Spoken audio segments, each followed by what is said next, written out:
Topic आपका आ रहा है long run factor demand firm की, यानी कि फर्म जो है वो लॉन्ग रन में से डिसाइड करती है कि उसने कितना लेबर और कितना कैपिटल डिमांड करना है।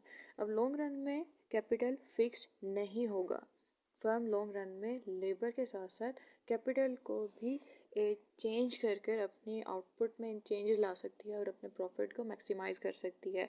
अच्छा जी, अब जो कैपिटल है उसमें उसमें क्यों चेंजेस आते हैं कि अगर सपोज़ लेबर की वेजेस जो हैं वो ज़्यादा हो जाएं तो फर्म क्या कर सकती है कि लेबर चूँकि महंगा हो गया है तो कम यूनिट ऑफ लेबर हायर करके कैपिटल को इंक्रीज़ करके अपना प्रॉफिट इंक्रीज़ कर सकती है।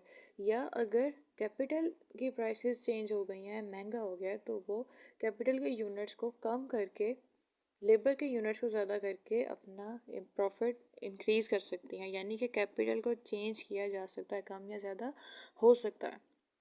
अब आगे बढ़ेंगे, हम डिस्कस कर रहे हैं जी के चॉइस ऑफ इनपुट्स के फर्म जो है वो प्राइस टेकर है। फर्म परफेक्ट कंपटीशन में है। पहले हमने शॉर्ट रन डिस्कस किया, अब लॉन्ग रन डिस्कस कर रहे हैं। फर्म है प्राइस टेकर ही, चाहे वो प्रोडक्ट मार्केट है चाहे फैक्टर मार्केट है।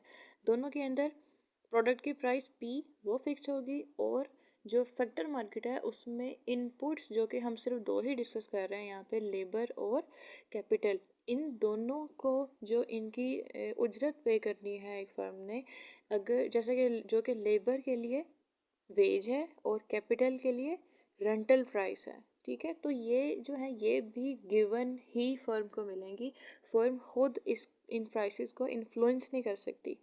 जो रेंटल प्राइस है कैपिटल की वो स्मॉल आर से शो होगी, कैपिटल को कैपिटल के से शो किया जा रहा है, और जो लेबर है उसकी जो प्राइस पे करनी है, जो कॉस्ट पे करनी है फर्म ने, वो वेज है, स्मॉल डब्ल्यू से शो हो रहा है, और एल से शो हो रहा है जो लेबर।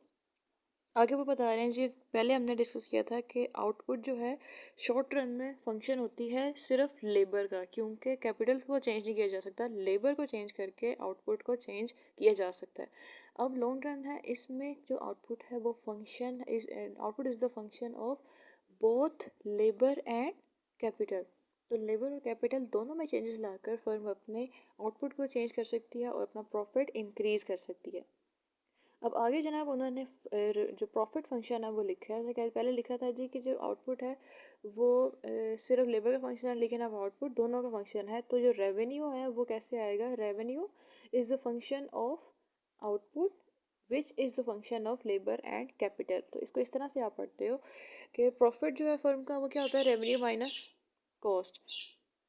तो पहले उसने अपना जो है ना रेवेन्यू का फंक्शन लिखा है, उसके बाद उसमें से जो कॉस्ट था उसको माइनस किया है। अब कॉस्ट को यहाँ पे ज़रा गौर कर लें।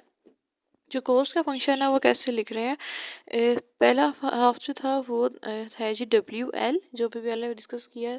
सेकंड जो उसमें से हो रहा है, सेकंड पार्ट है कॉस्ट का, वो है RK, यानी कि वो जितना भी रेंटल प्राइस है कैपिटल की, मल्टीप्लाई करेंगे इसको, वो टोटल यूनिट ऑफ कैपिटल जो एक फर्म ने हायर की है, ठीक है। तो ये चीज़ भी कॉस्ट के अंदर फर्म के ऐड हो जाएगी, और ये फिक्स कॉस्ट नहीं है, ये वेरिएबल कॉस्ट है। जैसे कि आपको पता है कि लॉन्ग रन में सारी कॉस्ट जो होती हैं फर्म की वो वेरिएबल हो जाती हैं, फिक्स्ड कोई नहीं रहती। इसीलिए यहाँ पर पहले हमने लिखा था खाली W था यहाँ पे कॉस्ट के साथ, बाकी उन्होंने फिक्स कॉस्ट के तौर पे F लिख दिया था, लेकिन अब RK को भी इक्वेशन के अंदर ऐड किया गया क्योंकि ये भी वेरी कर रहा है। आगे इसको इसकी डेरिवेशन की है, पहले लेबर के साथ फिर कैपिटल के साथ, और ज़ीरो के इक्वल पुट कर दिया। असल में जो है ना वो आगे जो इक्वेशन बनेगी आपको उससे आगे पता चलेगा कि वो ये कर क्यों रहे हैं। Profit maximising level of labour and level of capital firm ने देखना है कि कितना लेबर कितना कैपिटल है जो फर्म हायर करेगी ताकि उसका प्रॉफिट मैक्सिमम हो, और ये चीज़ कैसे डिसाइड होगी वो हम आगे देखते हैं।